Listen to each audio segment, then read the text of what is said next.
Quais os serviços prestados na ONG? Que a ONG ela foi idealizada para suprir um espaço, uma lacuna existente de órgãos de proteção ao contribuinte. Porque os órgãos de proteção ao consumidor já existem, já está consolidado, já está no inconsciente coletivo do nosso povo. Agora, a relação jurídica tributária, ela já é uma relação complexa e, de certa forma, despótica. Por quê? É o poder público te oprimindo em termos de cobrança de tributos, de taxas, e muitas das vezes, muitas dessas taxas, muitas dessas cobranças são ilegais. Quais os principais tipos de tributos que incomodam aí a sociedade? Os tributos mais populares, aqueles que estão vindo com mais frequência para a nossa instituição, que ela tem uma vocação de informar, orientar e proteger, de uma forma indireta, o contribuinte. Mas o objetivo principal é fazer o contribuinte ser ouvido por nós e ele ter a informação adequada a respeito daquilo que ele deve ou não pagar para o poder público.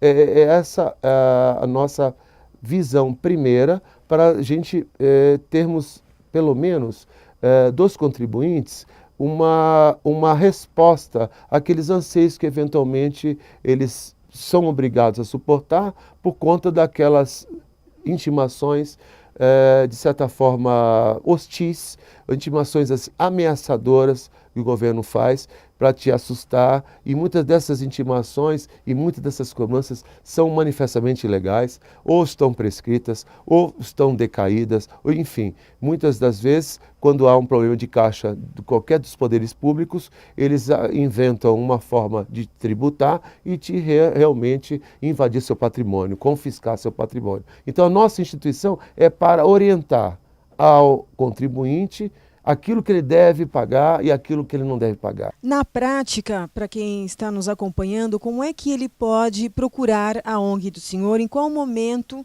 que ele pode fazer essa busca dessa atenção? A qualquer momento, mesmo porque nós temos o nosso site, que está ali aberto a qualquer um, acesso a qualquer pessoa, através de e-mail, através de telefone, sempre tem alguém para atender e sempre vai ter alguém para ouvir o contribuinte. Muitas das vezes o contribuinte está oprimido por outras questões, que não só tributárias, e ele vê aquela ameaça, daquela intimação, que de fato é ameaçadora. Eles te negativizam o seu nome no Cadim, no Serasa, eles acabam muitas vezes protestando os títulos, né, os CDAs, que é a certidão de dívida ativa, que para a lei são consideradas verdadeiras, que muitas das a presunção é de veracidade o que consta nas CDAs, e por conta disso eles acabam mandando para o protesto, negativando seu nome no Serasa e no Cadim, que é o cadastro dos inadimplentes. Então, o que acontece? A consequência, seu nome fica ali, de certa forma negativado, e você não pode ter acesso à nota fiscal paulista, a créditos bancários, você realmente tem restrições ao exercício da sua atividade, da sua cidadania. Fica complexo, porque enquanto você não pagar, mesmo que seja uma dívida prescrita, mesmo que seja uma dívida que já sofreu a decadência, você tem que discutir isso no judiciário ou no ambiente administrativo, e enquanto não se discutir, não se constituir essa situação, seu nome fica lá, constando como devedor e todas as consequências maléficas e negativas que qualquer um possa ter, né, nesse sentido. De uma forma ou de outra, o senhor acabou descobrindo as brechas que tem do governo, porque se o contribuinte não está pagando, o governo também tem algum ponto da lei que não está batendo, ou seja, a hora que ele ameaça, há uma discordância aí nessa linguagem. Para o poder público, é muito mais fácil, porque através das normas jurídicas que ele mesmo elabora, é muito mais fácil eles interpretar as normas a favor deles. No fundo, contra nós. Mas nós temos os nossos direitos garantidos pela Constituição e, de certa forma, O que nós vamos fazer, o que a ONG nossa pretende fazer, é apenas fazer com que o poder público cumpra a própria lei que ele descumpre. Na realidade, é muito simples, porque nós não vamos contrariar a lei, nós não vamos achar brechas nem furos. Na realidade, é que eles não cumprem a própria lei que elabora. Então, ele é o maior descumpridor das próprias leis. E é isso que nós precisamos, ter um órgão onde o contribuinte possa ser ouvido.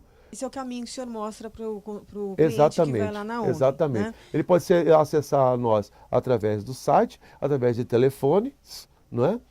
Que estão no próprio site, enfim, e ele esclarecer as dúvidas pertinentes. Para ele não confundir, o senhor acabou de dizer que realmente lá não é um trabalho de advocacia, é uma ONG que faz uma orientação e o próprio contribuinte vai sozinho até o órgão para resolver, né?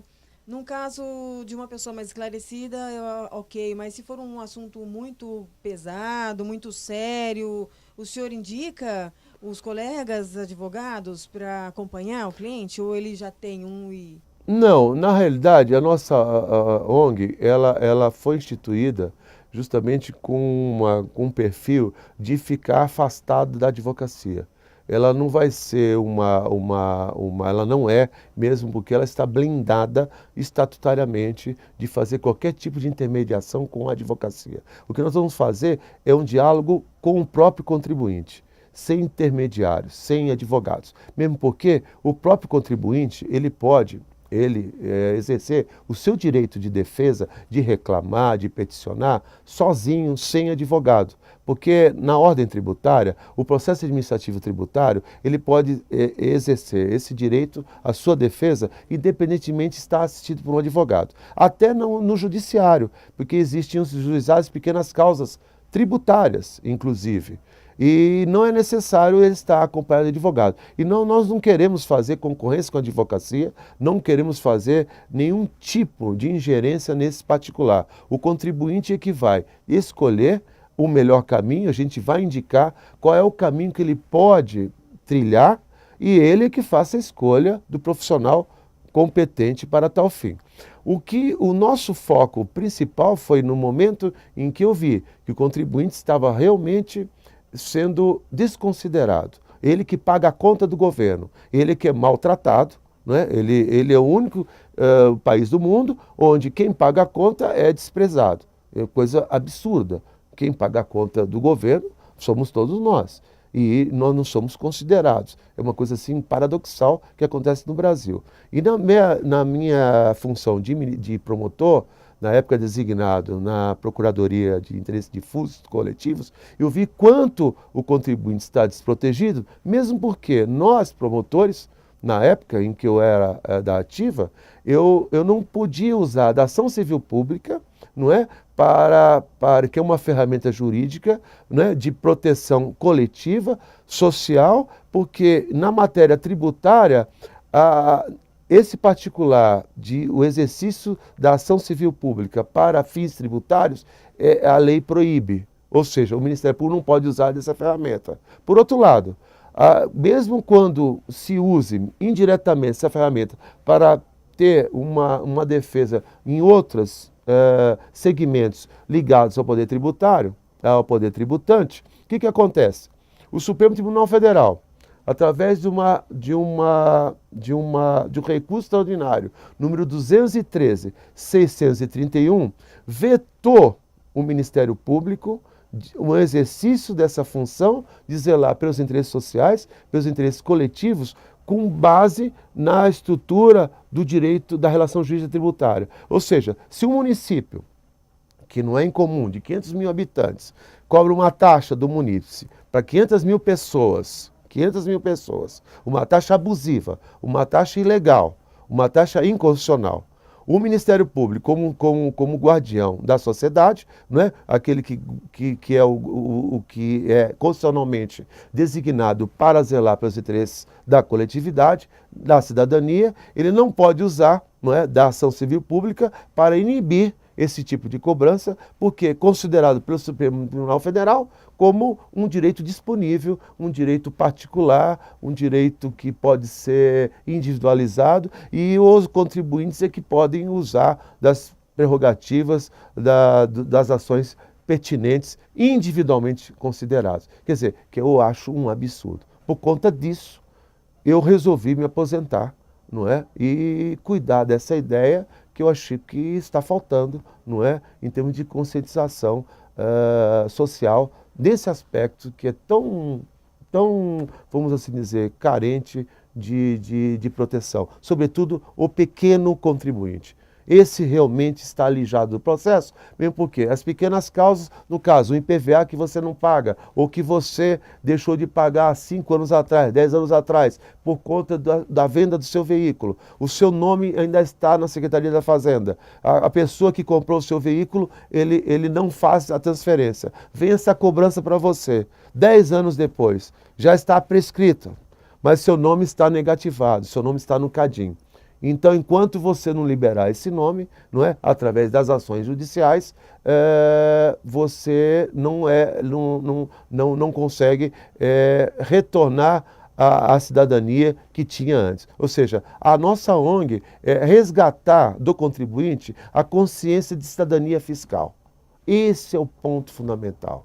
Poderia deixar as diferenças do PROCON e do PROCONTRE. Do PROCONTRE, Para quem estiver nos assistindo também. Exatamente, porque o que nós vamos focar, o que a gente foca na nossa ONG, estatutoriamente, é a relação jurídica tributária, é poder público e contribuinte.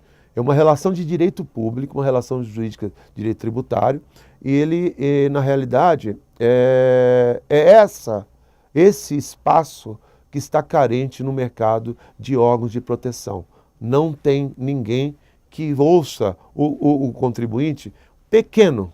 O grande já tem as estruturas dos escritórios tributaristas, né, que já são especializados. As grandes corporações, eles já são assistidos pelos advogados competentes. Agora, o pequeno, ele acaba pagando dívidas prescritas, ele acaba pagando dívidas irregulares, juros abusivos, porque nem sempre o poder público cobra os juros legais, ele cobra juros acima, não é, da tabela oficial, acima daquilo que consta do Código Civil, enfim, ele é o maior violador de leis do país.